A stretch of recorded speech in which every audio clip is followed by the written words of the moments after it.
Hello, everybody, and today is an off day for the New York Yankees. So, as promised, we're going to talk about the lineup, and we're going to talk about some things that we like, some things that we're concerned about, and heap a little bit of praise on those in the lineup that deserve it.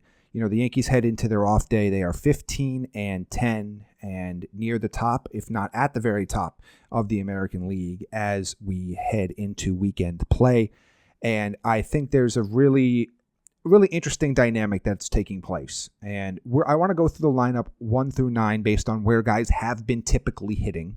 And then we will talk about each individual player, what their current stats are, and whether we're excited, concerned, hopeful, aghast, whatever adjective we want to use to talk about where we are with this player going in. And I think there's really... Obviously, we know about the captain. He's going to come up next. But we need to talk about the player that I don't necessarily say is the surprise player in the lineup, but someone that I think everybody was very hopeful for. Fans really liked Ben Rice. They liked what he was able to do. When he had a power surge for a period of time last year. Had a tremendous spring training. Showed a lot of pop off the bat, a lot of power. And there was a lot of hope that, okay, Giancarlo Stanton's going to miss the start of the season for however long that's going to be. We're sitting here at the end of April, and we still don't really know how long Stanton's going to be out. It's definitely going to be at least to sometime in May at this point. So he's mostly DH. He's played a little bit of first base. We have not seen him behind the plate yet. But Ben Rice, who has been really phenomenal, he comes through these first 15 games of the year for New York. He is now he's north of 400. Excuse me, first 15 games. I said first 25 games for the Yankees, first 15 wins. I don't want to confuse the two of those, but he is 400 on base percentage, 402, batting 288, slugging 603. So he's got a 1,005 OPS, which is unbelievably encouraging for him so far. He's hit 6 home runs. He's got 3 doubles and a triple. Just really, it's hard not to be incredibly impressed with the work that he's been able to do this year. The ball is flying off his bat. He is playing mostly in the leadoff spot now, and has really taken to that spot and run with it. And when the Yankees started the season, obviously on the first day, Austin Wells was hitting leadoff and hit that home run to start the game and start the season. We saw Paul Goldschmidt up there some as well, and will not be surprised to see more of him up there, especially against left-handed pitching. But, Ben Rice has been tasked with the guy that's been starting at the top of the lineup against right-handed pitching more often than not, and he has absolutely answered the bell and more. And if you're taking a look, I'm just looking at his baseball savant numbers right now, and his peripherals are all just off the charts. Like his red, it looks like a Judge Soto Stanton kind of profile up right now. He is hitting. He's in the 100th percentile in hard hit percentage and barrel percentage, 99th percentile in expected WOBA, average exit velocity 98th percentile, expected slug 98th percentile. He's walking at a high level. He's doing everything you want a major league hitter to do, and he's doing it from the leadoff spot when they've absolutely needed it. And he is probably he's one of their 3 gold star hitters so far. We'll talk about one of the other ones coming up next, but there really have been 3 hitters that have made the Yankees what they've been so far this year, and have done so consistently game after game after game. Not just one good series, not just a great opening series, but have done it game after game, series after series, day after day. And one of those guys has been Ben Rice. So his stock is incredibly high right now. And I know at some point we're going to have to sit back and have a conversation about where he's going to play when Giancarlo Stanton comes back. I don't know right now. I don't know. It's not an easy question. Stanton's not playing in the field. Goldschmidt and Rice probably aren't playing anywhere but DH or first base. So I know they've teased that they might put him back behind the plate. We haven't seen it yet. And JC Escara is solid behind the plate. Obviously, the bat's not there. I don't know if they're going to trust Ben Rice in that spot. We haven't seen it yet, and you could talk about things in hypothetical, but even then, Austin Wells is still going to start. So We'll talk about his path to long-term at-bats as we get into June and July and the summer months. But right now, and again, you want to have, if everybody's hitting well, you never feel bad for having too many good hitters. But right now, let's enjoy the ride, and we will let Aaron Boone figure out what he wants to do with the lineup once Giancarlo Stanton is healthy and stays healthy, which both things are issues for him so far. Batting next, it's the captain, and somehow having just an unbelievably remarkable campaign start. And it's funny because I'm going to say this, he only has 7 home runs. Only 7 home runs. Got his first triple of the year today, but he is now batting .415 with a .513 on base percentage and a .1247 OPS. .1247. He's got a .513 on base. That's just, it's crazy. It's crazy what he's been able to do so far this year. And obviously he's well ahead of even the home run pace from last year. And it's just remarkable right now. And he is as locked in as you can be because he's not taking bad pitches. He's not swinging at bad pitches. He's not, I should say, when I said taking bad pitches, like he's not taking pitches that he can drive. He is swinging at anything he thinks he can get into, but he's not swinging at bad pitches. He is patient in the counts. He is taking the walks when they get him, and he's not panicking that sometimes the hitters behind him aren't getting the job done. He is going up there, and he is getting the job done each and every at-bat and is having a lot of success doing it. Obviously, this is a Hall of Fame caliber player. I believe, and I'm going to check, the up-to-date odds is I believe he's over minus 300 right now to be the American League MVP, and we're in April. Like, that's wild.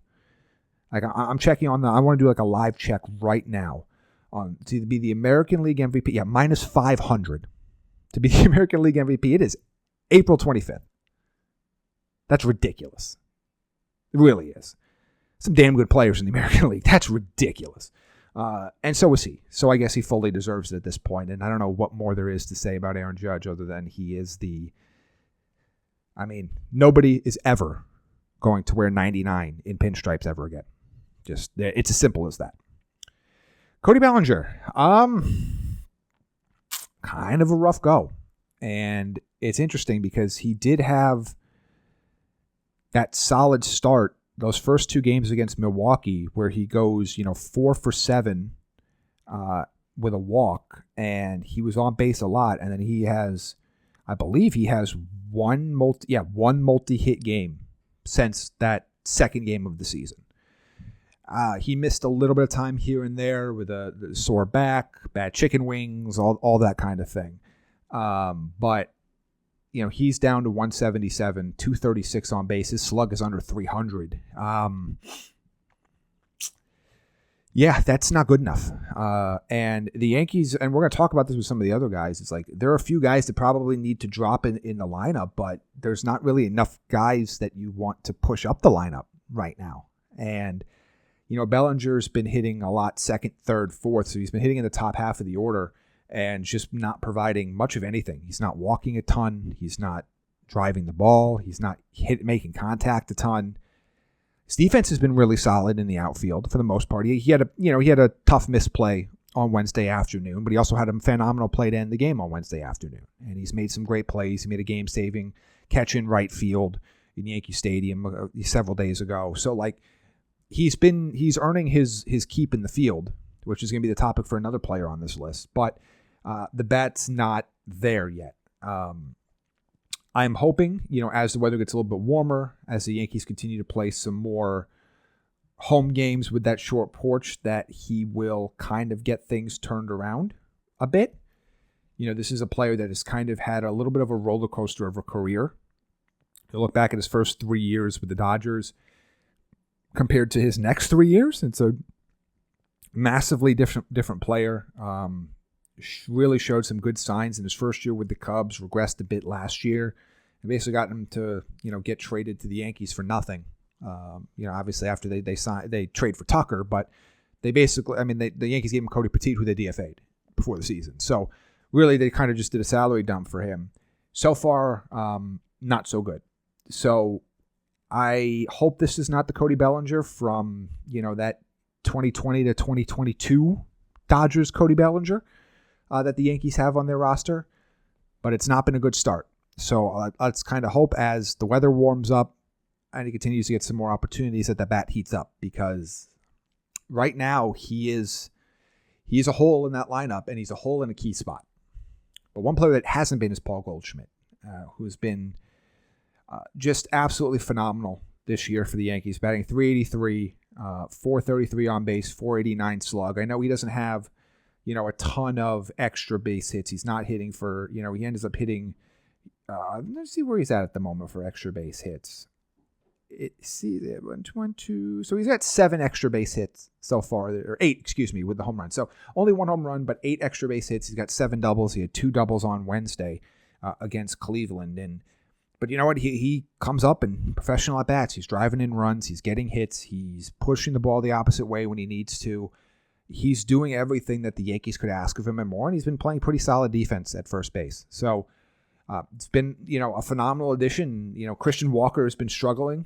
Again, it's early. You don't want to make any proclamations, but the other guy the Yankees were tied to is struggling right now to start the season in Houston. So I don't know what more you could say about Paul Goldschmidt other than he's been everything the Yankees hoped he would be and more so far, and is the last of those 3 gold stars, along with Ben Rice and Aaron Judge, for those consistent guys in that lineup. Jazz Chisholm next up. Walking, at least. He had that little bit of a power surge early in the season. He has 7 home runs as well, but he's just not making as much contact as he needs to. He is walking plenty, which is helpful for him. But, he's down to a 165. He's got 280 on base, but he's down to 165 batting average as well. And it's kind of created this, they're in this kind of vacuum right now. I know Bellinger struggled, but I feel like after Goldschmidt in the lineup, they're in this little kind of vacuum right now. They've got a lot of guys that are struggling and a lot of guys that are striking out a lot. And, we've seen the Yankees have some struggles when the top of the lineup can get on, but they're relying on that bottom of the lineup to be able to either drive them in or to at least make productive outs to sacrifice them in. Or move them over in a situation. And it hasn't happened. There's been a lot of strikeouts in this portion of the lineup, and Jazz Chisholm is one of those guys.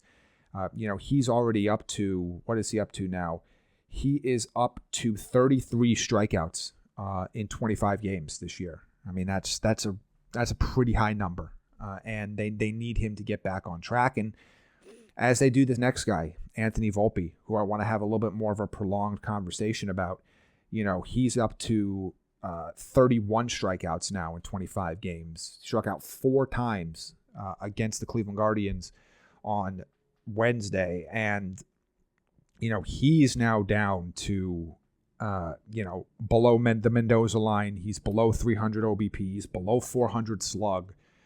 He's playing Gold Glove caliber defense, which is obviously is nice, but the bat's a problem. And the bat's been a problem. And I think it's something that I have been reluctant to want to bring up, because he is still a young guy and you still want to have hope for what that can be. And obviously he was a top prospect for the Yankees organization for a number of years.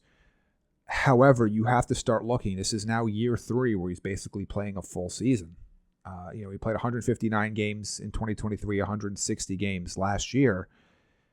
Now he's, 25 games into this season, and this is a guy with a career on-base percentage below 300. It's a guy with a career slugging, OPS under 700. His highest career batting average was last year at 243. He hit 21 home runs as a rookie, but he wasn't making a lot of contact. And again, he hit 4 home runs early here, but also not making a lot of contact. And, if I understand what his defense brings, but if this is a guy that's going to hit 215 with 20 homers, I just don't know. I just don't know what his long-term future is going to be. And, not that he really is a candidate to lose his job this year. They don't have anybody. They're not calling up George Lombard. They don't have anybody to replace him. They don't have a right-handed bat to replace him. So this is not something that he is going to get every single opportunity to try to break himself, not only out of the slump, but, grow himself into a player that can be a at least a league average bat. I think they need at least that from him. And I'm concerned. You could see he is completely out of whack right now. I mean, pitchers are just blowing their fastball by him. Like they don't have any, they are so completely unafraid of what Volpe's going to do right now. They're just throwing high fastballs and saying, we just know you're not going to hit it. Like we just know you're not. And quite frankly, he's not. He's not hitting it. He's swinging through him a lot. But this is the part of the lineup where there's a problem because you have like Rice, Judge, Goldschmidt, guys like that, even Jazz Chisholm drawing walks, to get on base, and then, Volpe's striking out, left 7 runners on base, on Wednesday. Austin Wells got a double on Wednesday as well, but he's been really struggling as well. 181, 256 OBP. Again, solid behind the plate, calls a great game, good pitch framer, but aside from that leadoff home run to open the season, it's been a massive struggle for him at the plate. And they need to get him going as well because this is another player that is just going up there. And I know he's got, but he's got, 20 strikeouts in 20 starts. Yeah, he's another strikeout per game guy in the lineup down there. So obviously I know this is a high strikeout league and, being a strikeout per game isn't as damning as it used to be, but there's just too many guys not putting the ball in play at the bottom of this lineup or drawing enough walks to make up for it. Like, you can't do both. If you're not going to put the ball in play that often, you at least got to get on base. And it's just not happening for him. Jason Dominguez, kind of, it's been a topsy-turvy season for him. There are stretches where he looks really strong. There are stretches where he struggles. He ends up getting an extra base hit. He gets a double right-handed on Wednesday, but he's really, really struggled at the plate hitting right-handed. Not a shock. That has been an issue for him throughout his minor league career. I do wonder, it does seem to me like the Yankees are going to try to let him fail as a switch hitter before considering moving him. I think they're going to give him this full season where he's going to see a lot of left-handers, whether it's relievers or whatnot, because of the way the Yankees lineup is structured. I think they're going to give him every opportunity to show that he can't hit lefties as a righty. But I think next year and beyond, we might be looking at a situation where he is a left-handed hitter exclusively against both sided arms who are pitching. But right now, 234, 322 on base, 390 slug. Again, shown flashes, but does not look like has not been the player I think Yankees fans were hoping for after waiting this long for him to get some regular at-bats. Still early. We have seen more flashes from him than we've seen from some other guys, so I'm not panicked, but it's definitely a situation worth monitoring going forward. And then we'll wrap up with Oswaldo Cabrera. Again, it's been, mixed bag all over the place. He's had some really good plays in the field. He's had some really bad plays in the field. He's had some good games, good series at the plate. He's had some bad series at the plate. Right now he's sitting at a 262 batting average, 338 on base, and a 328 slug. Obviously, he's not, he's not getting much extra base hits here. He's got 2 extra base hits so far this season, a home run and a double. But yeah, I mean, I think we knew coming into the year the third base was going to be kind of a hole in the lineup. Wondering whether it's going to be Oswaldo every day, if it's Oswaldo, Pablo Reyes, Oswald Peraza combination. I do think that is a position the Yankees are going to look to address at some point this season with some sort of right-handed bat that I think would really help a little bit up in the lineup, maybe to break up the Chisholm-Volpe spot there, have another right-hander hit between them so they can maybe move Volpe down the lineup a little bit, because otherwise they're just going to be hitting a wall of lefties. Although at this point, I don't know if it matters. I know Boone cares a lot, but like if Volpe is going to do what he's been doing now, who cares if there's another left-hander there? It's still what's the worst that can happen? He's going to strike out like Volpe's been doing. I think you got to do what's best for the hitter to kind of get them back on track and worry about playing the matchups when right now it doesn't really matter who's throwing the ball to Volpe right now. So that is the top of the lineup, 1 through 9 for the Yankees. Again, to reiterate, massive gold stars for Ben Rice, Aaron Judge, and Paul Goldschmidt, and everybody else very up and down and some really low lows. So let's hope going into this weekend series against Toronto that some of these guys can get back on track. Need some help for others than those top 3 guys, and I hope you enjoyed this breakdown and enjoy the weekend series against the Blue Jays.